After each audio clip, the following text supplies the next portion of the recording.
लोणावळा ते कर्जत दरम्यानच्या घाट विभागामध्ये मुसळधार पावसामुळे बाधित झालेल्या तिसऱ्या रेल्वे मार्गिकेच्या दुरुस्तीचं काम मध्य रेल्वेकडून युद्ध पातळीवरती सुरू आहे। मध्य रेल्वेनं डाऊन आणि मध्य मार्गिका यशस्वीरित्या पूर्ववत केल्यानंतर आता तिसऱ्या मार्गिकेचं काम वेगानं हाती घेण्यात आलंय।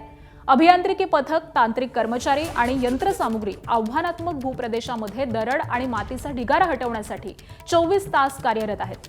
मात्र ही मार्गिका पूर्णपणे सुरक्षित होईपर्यंत रेल्वे प्रशासनानं 28 जुलैपर्यंत मेल एक्सप्रेस गाड्यांवरील निर्बंध कायम ठेवण्याचा निर्णय घेतलाय। या निर्णयामुळे छत्रपती शिवाजी महाराज टर्मिनल्स ते चेन्नई, हैदराबाद, इंदूर दौंड, जोधपूर हडपसर आणि दादर साईनगर शिर्डी यांच्यासारख्या अनेक गाड्या नियोजित कालावधीसाठी रद्द करण्यात आल्या आहेत। याशिवाय विशाखापट्टणम, मदुराई, कारेकाल, सिकंदराबाद, राजकोट, पोरबंदर आणि कोइंबतूर या मार्गिकेवरील गाड्या दौंड, मनमाड, इगतपुरी, कल्याण त्याबरोबरच सुरत, पाळधी, मनमाड या पर्यायी मार्गांनी वळवण्यात आल्या।